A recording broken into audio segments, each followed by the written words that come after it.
There is a small card, cream-colored, printed with a royal cipher, a crown emblem sitting at the top, and beneath it 5 words that would shake the corridors of Buckingham Palace, flood the front pages of newspapers across Britain, and reignite one of the longest-running battles in modern royal history. With the compliments of HRH, the Duchess of Sussex. That card was attached to a gift basket. Inside the basket sat 2 pints of organic ice cream, a ribbon-tied jar of strawberry sauce, and what appeared to be early samples from a lifestyle brand that was not yet fully launched. The basket had been dropped off quietly, without announcement, at the home of Jamie Kern-Lima, a well-known American entrepreneur and podcast host, sometime more than a year before the world ever heard about it. Nobody knew about that card, not the press, not the palace, not even most of Meghan's own circle. It had been a private gesture, a thoughtful act of friendship during a hard moment in Lima's life. And for a while it stayed exactly that, private, personal, forgotten. Then came April 28, 2025. Jamie Kern-Lima released a new podcast episode, and Meghan Markle was her guest. The 2 women sat together and spoke warmly about connection, friendship, and life behind the scenes. At one point in the conversation, Lima recalled the moment Meghan had shown up at her door unexpectedly with that basket. She described it with genuine emotion, how much it had meant, how Meghan had sensed that she was struggling without needing to be told, how the kindness had arrived at exactly the right time. And then the camera cut to a photo of the basket. The card was right there in the frame, printed, official-looking, unmistakable. With the compliments of HRH, the Duchess of Sussex. Within hours, that image was everywhere. Within a day, royal correspondents across Britain were weighing in. Within a week, sources inside Buckingham Palace were speaking anonymously to major publications, and the name of Prince William was being whispered in connection with a decision that many believed was now no longer a matter of if, but when. Because here was the thing that most people outside Britain's royal circles did not fully understand.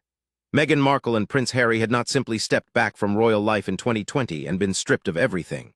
The situation was far more complicated, far more delicately constructed, and far more fragile. And that card, appearing on a podcast screen in the spring of 2025, cracked something that had been holding together by the thinnest thread. To understand why that card caused such an explosion, it is necessary to go back to the beginning. To the deal, to the summit, to the moment when the late Queen Elizabeth II sat with her grandson Harry and agreed to a set of terms that everyone believed had been clearly understood, and which Meghan's team would later interpret in a way that left the palace furious. In early 2020, Harry and Meghan announced they were stepping back from their roles as senior working royals. The announcement was made without warning, without consultation, and without the blessing of either the Queen or King Charles, then still the Prince of Wales. It landed on the royal household like a bomb. Senior courtiers described the days that followed as some of the most chaotic they had ever experienced. The Queen herself was said to be deeply hurt by the manner of the announcement, even as she worked quickly and quietly to manage the fallout. What came next was a series of negotiations that took place at Sandringham, the Sandringham Summit, as it became known. The terms of the Sussex departure were hammered out in those meetings. Harry and Meghan would leave their senior working roles. They would give up publicly funded security. They would no longer carry out official royal engagements, and they would no longer use their HRH titles. That last point was stated in clear terms by Buckingham Palace in the formal announcement that followed.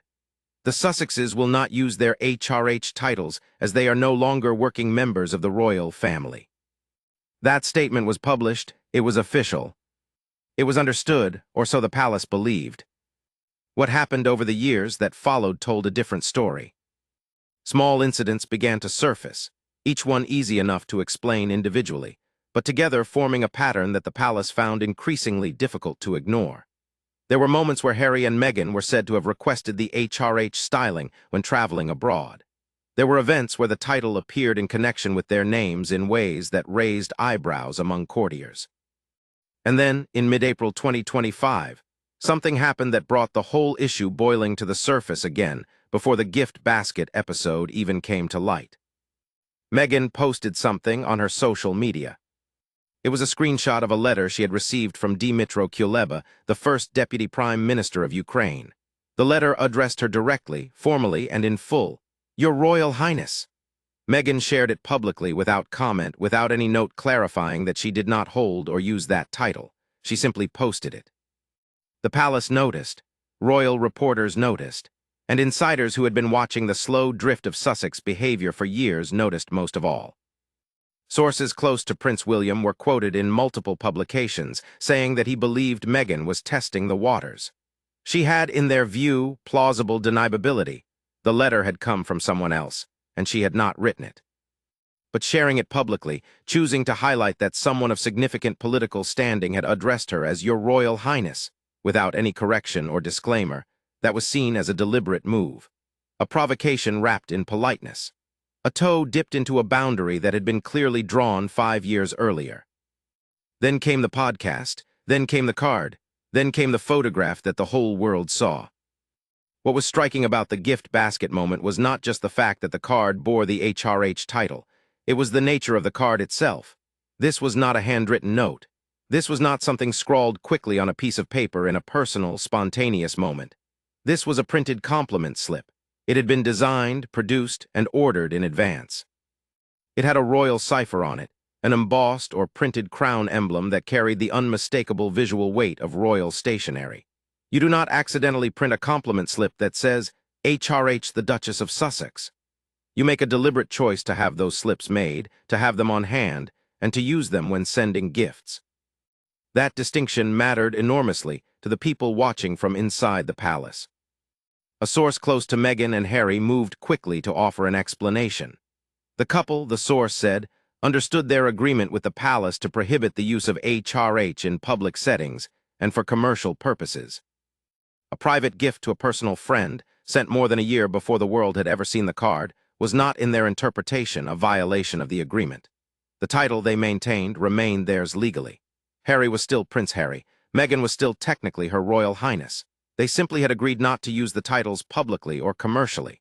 In private, according to this reading of the deal, they retained the right to use what was, legally speaking, still their designation.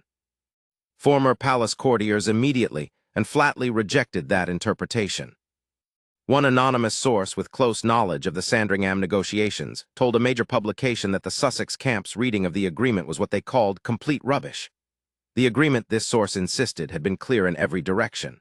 The Queen had agreed to allow Harry and Meghan to retain their titles in name. They were not being formally stripped, not being erased from the royal family, but the understanding had been total. They would not use those titles, not publicly, not commercially.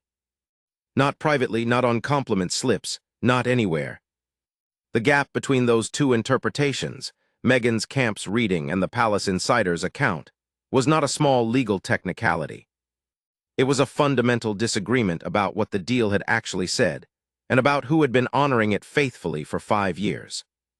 And that disagreement, quietly simmering for years, had now been brought fully into the open by a cream card, a basket of ice cream, and a jar of homemade strawberry sauce. King Charles, watching from within the walls of the palace, said nothing publicly. His advisors confirmed what was already widely understood. The king had no desire to escalate the situation. He was managing his own health challenges. He was focused on the work of the monarchy. He was not, as multiple sources confirmed, interested in opening what one source memorably called a new front in the Civil War over a single podcast appearance and an old gift basket. Charles's approach to Harry and Meghan had always been to absorb the provocations, to hold the line without confrontation, to hope that, with time, the situation would settle. But inside the palace, among people who watched these things closely, there was a growing understanding that the matter would not simply go away. It had not gone away in 5 years. Every time it seemed to fade, something new brought it back. And now, with the HRH issue visible on camera, printed on card, and shared around the world, the question that had been hovering for years was louder than ever.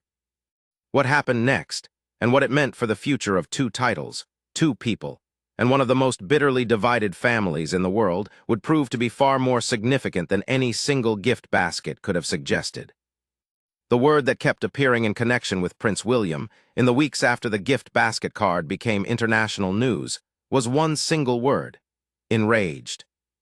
Not disappointed, not frustrated, not quietly disapproving in the restrained, careful manner that the British royal family had long made its public trademark. Enraged. That was the word his closest sources used. That was the temperature being reported by royal correspondents who had spent years cultivating relationships inside Kensington Palace. And that word, arriving in headlines and inside the carefully sourced paragraphs of publications like the Daily Beast, told anyone watching closely that this particular chapter of the Sussex saga had crossed into genuinely new territory. To understand why William's reaction carried such weight, it is necessary to understand the nature of the relationship between the two brothers, or rather, what had been left of it. William and Harry had once been inseparable. That was not a romantic exaggeration or a media invention. People who knew both men personally and professionally, people who had worked inside the palace during the years when both brothers were building their public roles, consistently described the bond between them as one of the genuinely warm and anchoring relationships in royal life. They had grieved together. They had worked together. They had protected each other in the particular way that only two people who share both privilege and loss at an extraordinary scale can truly understand. The collapse of that relationship played out partly in the pages of Harry's memoir, partly in the Netflix documentary, partly in a series of revelations and counterclaims that stretched across years, had left William in a position that those close to him described as a kind of cold fury. He had watched his family discussed and dissected. He had watched his wife Catherine referenced in ways that he considered deeply unfair. He had listened to characterizations of palace life that he believed were wrong, distorted, and damaging to an institution that he had organized his entire existence around protecting. And he had done all of this while maintaining his public silence, because that was what his role demanded and what his father's approach required. But his silence, those close to him made clear, was not acceptance, it was not forgiveness, and it was not forever. The HRH issue touched something specific for William, something that went beyond the personal bitterness of the family rupture. For William, the title question was institutional. HRH, His or Her Royal Highness, was not simply an honorific. It was a designation that carried the full weight of royal service. It was a marker that said, this person has accepted the obligations of the crown, the protocols of the institution, the years of duty that come without the freedom to speak your mind or build a personal brand or tell your story to the highest bidder. You held HRH because you had accepted those terms. Harry and Meghan had stepped back from every single one of those obligations in 2020. They had moved to California. They had signed deals with Netflix and Spotify. They had written and narrated books and documentaries that aired the most private details of royal family life. They had, in William's view, taken everything that the institution had given them, the name, the platform, the audience, the access, and turned it into a commercial and reputational operation that ran entirely outside the rules they had agreed to follow. And yet the HRH remained, not publicly, not officially, but it remained in the stationery, it remained in the compliment slip, it remained in the Instagram story. A source with direct knowledge of William's thinking told one publication that if Harry and Meghan had begun using the HRH title on a regular basis, William would take the titles away permanently. The exact phrasing was striking. The gloves will be off when he inherits the throne. For now, with his father still king, William was operating within the hierarchy. He respected Charles's position. He understood that it was not his place yet to dictate royal policy, and that Charles, whatever his private frustrations, had chosen a particular path for managing his younger son and daughter-in-law. But the April and May 2025 incidents had done something specific. They had, in the view of those close to William, revealed an intention. The Ukraine letter had been, in their reading, a test, a way of introducing the HRH into public discourse without technically using it in the first person. The gift basket card was something else entirely. That was Meghan using the title herself, in writing on printed stationery with a royal cipher. That was not deniability. That was declaration. Multiple sources confirmed that Buckingham Palace was watching. Senior courtiers were tracking the situation. And the question being discussed, quietly, carefully, and in the way that serious palace conversations always take place, far from any public stage, was whether the existing arrangement was still workable. The arrangement, as it stood, was one of the stranger constructions in modern royal history. Harry and Meghan technically held their HRH titles. The titles had never been formally removed. Queen Elizabeth had chosen not to take that step, likely because a formal stripping would have been a dramatic, permanent, very public act. and the late Queen had always preferred to resolve family matters with as little public confrontation as possible. Her instinct had been to preserve relationships wherever possible, to leave doors open rather than lock them shut. The Sandringham Agreement had reflected that instinct. Harry and Meghan could keep their titles, but they would simply agree not to use them. That approach had made a certain kind of sense in 2020. It had presumed that the agreement would be honored in spirit as well as in letter. It had presumed that Harry and Meghan, having accepted the terms of their departure, would settle into their new life in California without reaching back toward the royal identity they had chosen to leave. Those presumptions, the palace now recognized, had not held. The situation was further complicated by a legal reality that royal experts were at pains to explain to a public that often assumed removing a title was as simple as making a phone call. A dukedom, the title of Duke or Duchess of Sussex, which had been formally conferred on Harry and Meghan by Queen Elizabeth on their wedding day in 2018, could not simply be taken away by royal preference. Removing a dukedom required legislative action. It required an act of Parliament. That was not impossible, but it was cumbersome, politically charged, and deeply unusual.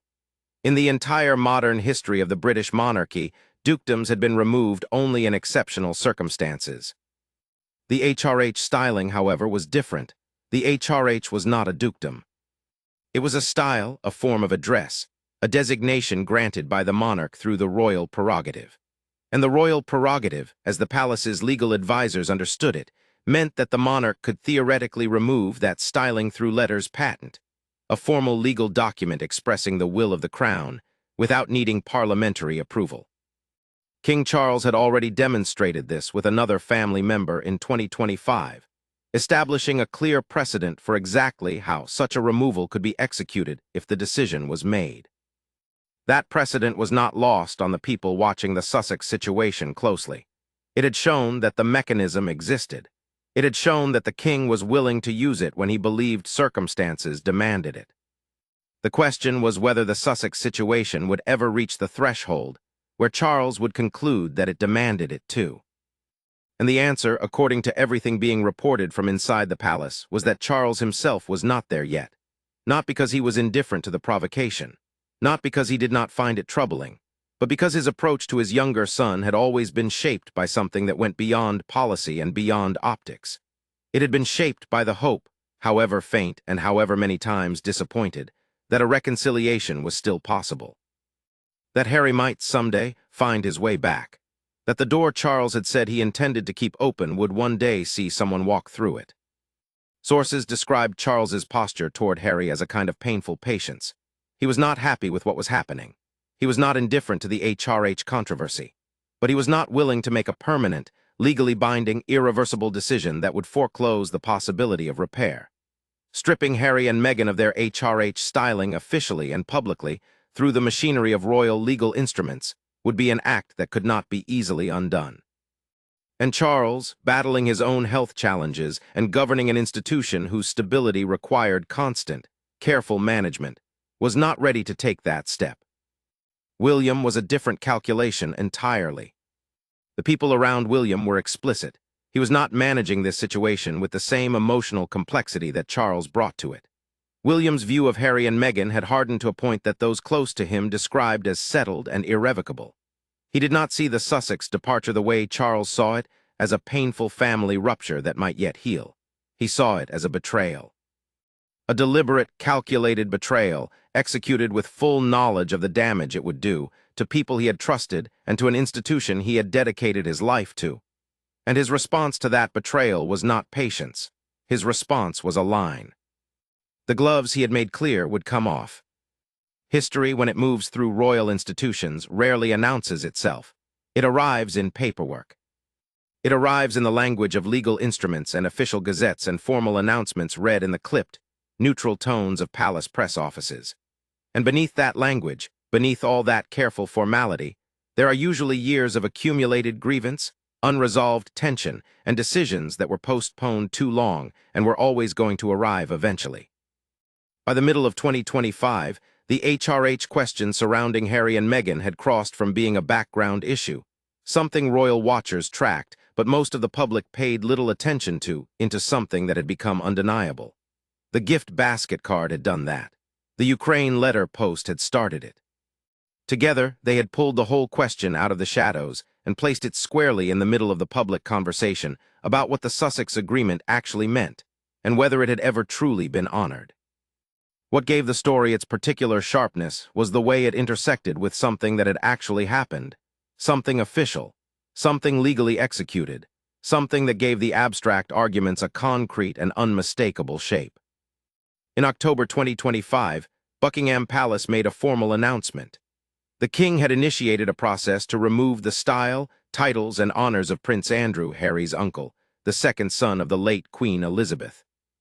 The announcement came after years of reputational damage connected to Andrew's association with Jeffrey Epstein, the disgraced American financier, and after a period of protracted negotiation over Andrew's living arrangements and his public profile. Andrew had already stepped back from public duties in 2019. He had already been asked to stop using his HRH title in official capacities. But in October 2025, Charles moved beyond the informal. He initiated a formal process. On the 5th of November 2025, a letters patent was published. It appeared in the Gazette, the United Kingdom's official public record, the same publication where births, deaths, legal notices, and formal declarations of the Crown have been recorded for centuries. The entry was unambiguous in its language. The king had been pleased, by letters patent under the Great Seal of the realm, to declare that Andrew Mountbatten Windsor shall no longer be entitled to hold and enjoy the style, title, or attribute of Royal Highness and the titular dignity of Prince. Andrew was no longer a prince. He was no longer His Royal Highness. He was Andrew Mountbatten Windsor, a private citizen in every sense that royal tradition could impose. It had taken a particular set of circumstances to get there. It had required years of pressure, a specific crisis of reputation, and a moment when Charles concluded that the damage of an action outweighed the damage of the act itself. But once he concluded that, the mechanism he used was swift, formal, and absolute. Letters patent.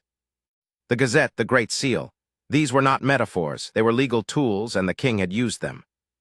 The people watching the Sussex situation took careful note. Because what the Andrew precedent established was not just that such a removal was emotionally or politically possible. It established that the procedural path was clear and that a modern British monarch had the will and the authority to walk it. The royal prerogative allowed this. The letters patent process had now been recently exercised. The Gazette had printed one such removal in November 2025. It could, theoretically, print another. For Meghan specifically, the implications of a formal HRH removal had been laid out in detail by royal experts and legal commentators in the months surrounding the controversy. If the HRH styling were officially removed, the change would not be merely symbolic. It would ripple into every corner of how she was publicly identified and addressed. She would no longer be Her Royal Highness. She would be the Duchess of Sussex, still holding the courtesy title that came from Harry's dukedom, assuming that dukedom itself remained intact. But the HRH, that particular combination of letters that had become so freighted with meaning and so fiercely contested, would be gone from the record. And the record itself mattered.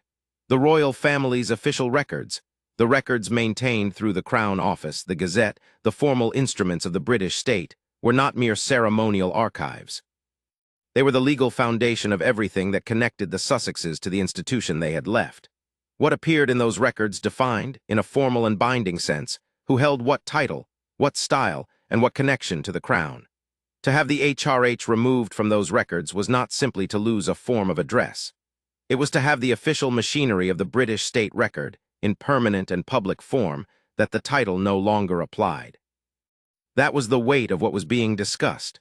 That was the significance of the gift basket card. In the end, not the card itself, not the strawberry sauce, not the ice cream, but what the card had forced into the open.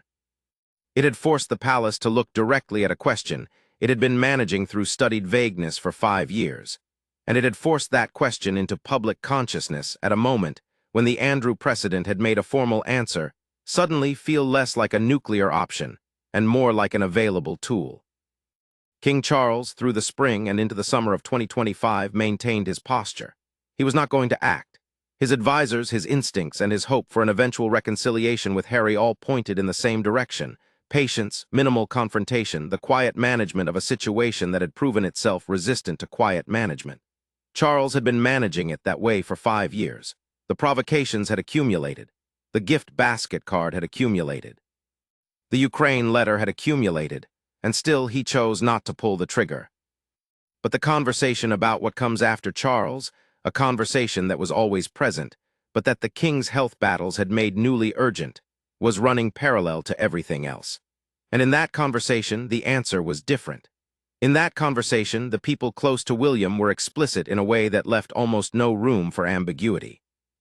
William intended to act. William had already told the people closest to him what his intentions were. His view of the Sussex arrangement was not his father's view. He did not share Charles's complicated paternal hope that something could still be repaired. He had tried to repair it in the years immediately following the departure, and he believed those attempts had been met with manipulation and bad faith. He had watched the Netflix documentary. He had read the memoir. He had seen his wife's name in print in contexts he found unacceptable. And now he had watched the HRH appear on a compliment slip and on an Instagram story in the same month, and the temperature that those close to him described as enraged was not going down. The specific plan, as reported by sources with direct access to his thinking, was straightforward. When William became king, one of his first acts would be to formally remove Harry and Meghan's HRH styling. He would use exactly the mechanism that had been used for Andrew Letter's patent, the Gazette, the formal and public record. He would not leave the arrangement in the gray zone where it had existed since 2020, where the titles technically remained, but the public use had been informally constrained by a deal that one side now clearly interpreted differently than the other. He would resolve the ambiguity permanently. In the one direction it could be permanently resolved. The Sussex camp's position in response to the reporting around this remained consistent. The titles were legally theirs. The agreement had been honored in spirit. The private use of the HRH on a personal gift to a personal friend was not a commercial use, was not a public use, and did not violate the terms as they understood them. Harry was still a prince. Meghan was still a duchess. The HRH remained, even if it was not something they displayed on official public-facing materials.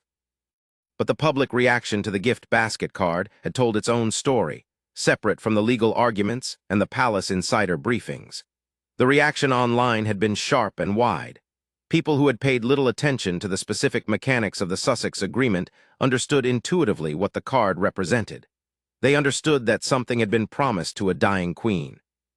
They understood that a printed compliment slip bearing a royal cipher and an HRH designation was not an accident.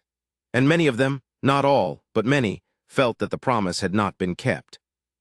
One commenter captured what many others had expressed in different words. It felt like a slap to the memory of the late queen, who had made a personal arrangement with her grandson and granddaughter-in-law, and who had trusted that arrangement would be honored in full. Whether or not the legal technicalities supported the Sussex interpretation, the emotional weight of the image was hard to argue with. The Queen had asked them not to use the title, and there it was, printed formal with a crown. That image, that specific gap between what had been promised and what had appeared on camera, was ultimately what the entire story came down to. Not palace politics, not succession planning, not the legal fine print of Letter's patent or the procedural mechanics of the Gazette. It came down to a promise made in a private meeting at a country estate in Norfolk, between a grandmother and her grandson, during one of the most complicated weeks the royal family had experienced in decades. And it came down to whether that promise had been kept. The answer, from the perspective of the palace, from the perspective of William, and from the perspective of a significant portion of the public watching from the outside, was increasingly and uncomfortably clear. It had not been kept, not fully, perhaps not intentionally. Perhaps the Sussex interpretation was genuinely different from the palace interpretation, and the disagreement was real rather than calculated. But the effect was the same. The title that was supposed to have been quietly set aside had appeared, again and again, in ways that accumulated into a pattern. The HRH that was supposed to have faded from use had been printed on stationery, posted on social media, and captured on a podcast camera. And now, with the Andrew precedent established and a future king whose intentions were no longer private or ambiguous, the question was not whether the formal removal of the Sussex HRH would happen. The question was when. The question was under whose reign. The question was whether Charles would eventually reach a point where his patience ran out, or whether the matter would simply wait, as palace matters so often wait, for the next chapter to begin. Whatever came next, one thing was certain. The cream-colored card with the crown at the top had done far more than deliver strawberry sauce to a friend. It had forced an institution, a family, and a watching world to look directly at the unfinished business of the Sussex departure, and to reckon at last with the fact that unfinished business in royal history never truly stays quiet. It waits, it accumulates, and eventually, one way or another, it finds its way into the official record.